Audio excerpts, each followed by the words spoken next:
What's good? What's good? Your boy Mike Sears, Speaking Clout Podcast, Bender Boy Representative, and I'm here to review the latest album by one of my favorite rappers of all time. Yes, he's in my top three MCs right now as we speak. I'm talking Westside Gunn with his third album, Pray for Paris. Now, you could say fourth album because of Fly God is an awesome God. So I might say, I don't know. That didn't feel like an album to me, but it probably is his third album. So let's technically say his fourth album, Pray for Paris. You know, because to me, Fly God is the debut, of course, right? Supreme Blientele, aka Chris Benoit, aka God is the Greatest, is his um second album, right? And his third album, to me, is Pray for Paris. Fly God is an awesome God. It's kind of like an EP, but you could say that's his fourth album. So let's just say Pray for Paris is his fourth album. And the hype for this was crazy. He actually talked about this months ago. Put out the track list last month, I think. Um, like it was on like a writing paper and shit like that. But then DJ Premier sent him a beat. He's like, I'm not on this, and he sent him a beat. So he added that track to this final track listing. And man, we'll get into that later. But I was hyped for this, man. Really, really hyped for this, man. He didn't release like no singles or nothing like that. I was sitting there just like impatiently waiting, you know what I mean? This for this, and it didn't disappoint at all. Shout out to my one of my favorite MCs of all time right here, Westside Gunn, for beating COVID-19. He had the coronavirus. He overcame it, thankfully. Um, and after that, he recorded the DJ Premier track. Thank God he overcame that um COVID shit, man. That's bullshit. But this album right here, man, let me tell you, I listened to it various amounts of times since it got released Friday, last Friday to be exact, on the 17th of April. And man, oh man, it just been on rotation nonstop. Like there's songs on here that are some of Westside Gunn's best material. I mean, some of his absolute best material. In my personal opinion, he has released some of the best material of his career on this project, in my opinion now. Okay? So let's get right to it, man. Um, we get an intro, which I skip. You know what I mean? The first time I listened to it, of course I listened to it. It's 400 million plus tax. It's just some auction of an art piece going on. Nothing to it. Then we get No Vacancy, produced by DJ Muggs. This is more of a fucking like lighter track for Muggs, kind of soulful in a way, because Muggs all about that dark, gritty, eerie shit. Muggs don't get his flowers, man. DJ Muggs, in my opinion, is one of the greatest producers of all time. Hands fucking down. Easily. Easily is. I can listen to Muggs all day. You know what I mean? His production is fucking nuts. So No Vacancy. West came through, kicked the ill verse, called it a day. No Vacancy, produced by DJ Muggs. Now we get George Bondo, man, featuring Conway the Machine and Benny the Butcher, produced by Damager and Beat Butcher. Man, George Rondo was hard as fuck. It really is. West sets it off with a dope ass fucking verse. Then Conway comes through and fucking just body shit as always. You know what I mean? He fucking killed it like impact. What do you say? I'm impacting the culture like Eric Bischoff, Big Biscuit of the Biscotti, making my bitch cough. They on Google, they wonder what I got rich off. Like, come on. Conway's a fucking problem. That dude is amazing. Drive bys out minivan, Chevy, and Ranges. Just that ill shit. He said Rock Nation brunching with the R&B singer, getting better acquainted. Like, dude is a fucking problem. He really is. Then Benny came through. Benny kills it on here, man. When you ain't leave the house unless your gat was matching your sneakers. Is y'all rapping or tweeting, stacking or beefing? I get you whacked by the Venetian for blasphemous speaking. Like, damn, this nigga's a problem. Venetian blinds, you know what I mean? You get it? Like, dude's a fucking problem. Benny had, it's hard to say. I would say Benny had the best verse on here, yeah. But Conway is definitely up there too. That his verse is crazy. I think his verse goes nuts. Love that shit. And then we get one of the illest songs on here. This shit is so fucking good. So good. 327. Featuring Joey Badass, Tyler the Creator, and Billy Esco, produced by Camouflage Monk. The beat is absolutely amazing. I fucking love this song so much. It's an amazing song. Absolutely incredible. Westside Gunn sets it off lovely. He kills it. It's his album. You know, Wes came correct on here. Then Joey Badass. Oh my god. Like, I'll be honest, y'all. I'm a huge Joey Badass fan. I got into Joey Badass from 1999 mixtape Summer Nights. Then he hit niggas upside the head with a classic album, in my opinion. Before the Money from 2015 is a classic album, and he owned that shit. Great, great album. And then American Badass came out. All American Badass, I think it's called, and I listened to it, but I was too busy bumping Kendrick Lamar's Damn record, and I forgot about that album. I gotta revisit it for real, y'all. I gotta revisit it and even buy like a hard copy. I don't have one. But other than that, I kind of forgot about Joey. But he comes on this track and raps like it's 2015. You know what I mean? Killing shit. Dope verse. Then Tyler the Creator, who I'm also a big fan of, he came through correctly on here. A lot of people didn't like his verse talking about sparkly, fingernail polish or whatever. Like, you don't want to hear no homo shit on Griselda projects, right? So I get it. I'm not a fan of that either, but I think the verse itself is complete fucking fire. Other than that, Tyler killed that shit.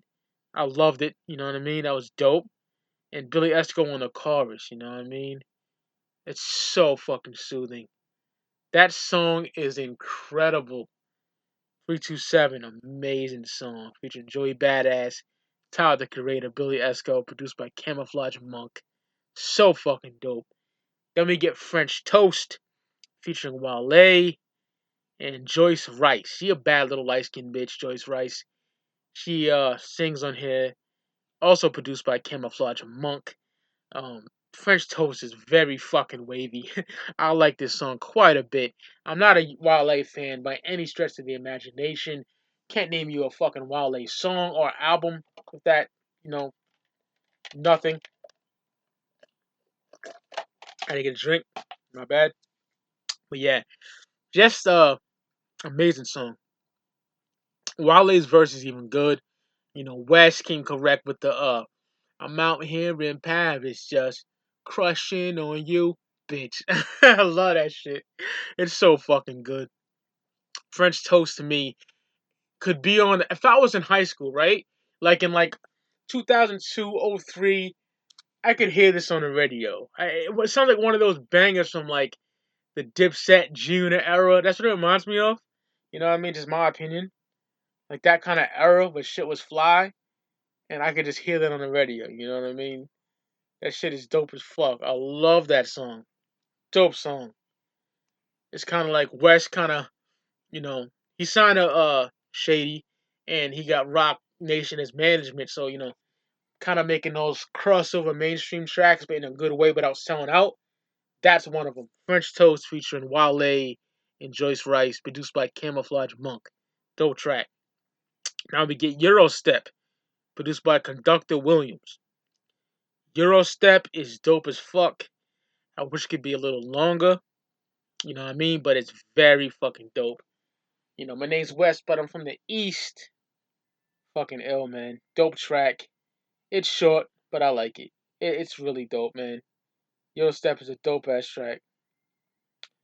So that's produced by Conductor Williams, Eurostep. Now we get to a track on here that I just worship. This shit is amazing. It's Allah Sent Me. Allah Sent Me featuring Conway and Benny the Butcher, produced by Damager. You know, West on the chorus. A lot of people didn't like the chorus because Westside Gunn was singing. I personally liked it. I liked it. I thought it was dope as fuck. West always does that shit, you know. And all three of these niggas is going back and forth. You know, they're killing it. I love when Conway said, "Yeah, we the last of the hard rappers. Feds ain't found work, but found the garbage full of soft rappers."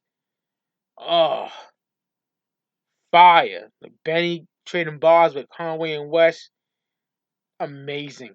That track is fucking crazy. Allah Sent Me, produced by Damager, Westside Gunn, Conway the Machine, and Benny the Butcher, going back and forth, and the shit is just amazing. I fucking love that track. Allah Sent Me, shit is fire. Next, $500 ounces. Boy, oh boy. Hands motherfucking down. My favorite song of the year. Easily. And my favorite track on the album. $500 ounces featuring Freddie Gibbs and Rock Marciano. Freddie Gibbs, one of my favorite rappers of all time as well. As Rock Marciano. Freddie Gibbs from Gary, Indiana. The beat is playing. The sample is illustrious from Alchemist. That shit is fucking crazy. Alchemist killed this beat. Alchemist did a lot of work this year with Boldy James, Conway, um, various other artists. This shit right here, this is his best shit this year. Alchemist killed this shit. Freddie Gibbs starts it off with that fucking the ill ass, Mike check check. His fucking ad libs and shit in the beginning. Then he just fucking kills this shit. Absolutely kills this shit. Kobe died. I swear a nigga my crowd when I watch the Lakers. Damn, I got skeletons in my closet right next to Balenciaga. Call me Fred DiBiase. Garage is $1,000,000, my naga. Yeah, just the way that God be planning shit. I drop a load and I take a load off. That's load management? Oh my god, this is my favorite line right here. And last slap, I dropped the hoe off and bagged the Spanish bitch. Pulled out the dick, she snort the coke off. I'm living lavishly. Oh my god, my nigga, like Gangsta Gibbs has the best verse on here in my opinion. It's hard to say, because West came fucking correct. And so did Rock Marciano, man. Rock said some fly shit. He said the seats in the Benz Lenny correct. He said the seats in the Benz Lenny Kravitz skin. You'll get your cabbage split. Like, come the fuck on. The seats in the Benz Lenny Kravitz skin, like the tan seats because he's light skinned. Get the fuck out of here, man. Rock Marciano is incredible. He's a fucking goat. And West killed it, you know what I mean? Rick Owens over Potts had some ice. He left the fridge open. Like, fuck out of here. Amazing. Amazing song. I can't stress enough. My favorite song this year, easily, and my favorite track on the album, easily. $500 ounces, man. Amazing. Then we get Versace, produced by Jay Versace. I got into Jay Versace because of the vines he did. My cousin put me onto him. He did a bunch of silly, stupid vines where he's like singing like Aretha Franklin and all kind of wild shit with wigs on and shit, just wilding. I thought it was funny as fuck, you know. I don't even know the kid did beats, but he did the beat for West. And Versace's like very smooth, very soulful. I like that track quite a bit. Then we get Claiborne Kick. That's I think Drew McIntyre's finisher. Drew McIntyre is one hell of a talent. I don't like modern day WWE by the least bit. but I watched Drew McIntyre before. Dude's great, and he's a champion right now. And that's a dope ass track featuring Boldy James. If I had to say one critique, I wish Westside Gunn rapped in his regular voice. He screwed and chopped it, but then to play devil's advocate, it does sound dope. But he did that screwed and chopped shit like on Hitler 1 and 2 as well, I believe. You know, but that's a dope ass track. I fuck with it. Boldy came correct. It's produced by The Alchemist. Dope shit. Like that shit. Then we get Sean versus Flair, produced by DJ Premier. Man, this beat is crazy. It's a Prodigy sample. I can't tell you where from. I forget at the moment, but that shit is crazy. I wish it was a 3-verse track though. West only hit niggas with 1 verse. It should have been a good 3 verses. You know what I mean? I really wish it was, but I'm just nitpicking. That shit is impeccable. Sean versus Flair, absolutely love it, man. DJ Premier. We had DJ Premier before on the headlines track, and that track was fucking amazing. Um, I love that track. A lot of people didn't like the beat or whatever, but it is what it is. And we hit him again with Sean versus Flair. I thought that was dope as fuck. Then we get Party with Pop Smoke featuring Keisha Plum. That's produced by Tyler the Creator, man. Tyler did a beat for West as he's on the album. He's on 327, and that's dope as fuck. I love that track. The beat is so ill. Shout out to Tyler for that one. And Keisha comes through with a poem and shit. It's real violent. Keisha Plum is the Maya Angelou for the hood. Like the hood Maya Angelou, man. That's Keisha Plum right there. And then we get the last track. It's in French. I cannot pronounce this shit. Featuring Cartier Williams. The dude does some fucking tap dancing and shit on there. Like West did a dope job on his verses. That's produced by Bohemia Lynch. Um, this shit right here, that's the end of it. It's fucking amazing. This is his fucking 4th album, if you want to count Fly God is an Awesome God as an album. You know, this is his 3rd best album. Like, project wise, my 3rd favorite project is Hitler Was Hermes 7. That shit is amazing. Incredible. But album wise, my favorite album of all time from West is Fly God. Second is Supreme Blind Tell, aka Chris Benoit, aka God is the Greatest. And my 3rd favorite is this record right here, Pray for Paris. Now, my top 3 tracks on here would definitely be $500 Ounces, Allah Sent Me, and 327. That top 3 right there. And how many mics I'm giving it? I'm giving it a strong 4.5 mics, man. This is a great, great album, man. Incredible. I want to get the CD. He's making a CD fucking box set for this shit. God knows how much that's gonna be. If it's over $100, then I'm not gonna get it. There's a fucking pandemic and all this fuck shit. Um, by the way, I hope everybody's safe, man. I really do. I wasn't a fan of this dude's music, but I'm not saying not that it's whack. I never even heard it, But R.I.P. Fred the Godson. He passed away due to COVID-19 today, man. And it's fucking tragic. Sad, sad shit, man. Really is. But Westside Gunn, Pray for Paris. The new album out now. It's on all digital platforms and all that good happy shit. And Griselda keeps getting better. It's scary. Like these dudes keep getting better. It's fucking amazing. I can't wait to see what else they have in store. Benny needs a new project. Benny the Butch needs a new project. For real. But there you have it. Westside Gunn, Pray for Paris. Hope y'all enjoy the review. Mike Sears, Speaking Clout Podcast, Bender Boys, and I'm signing off this bitch. Peace.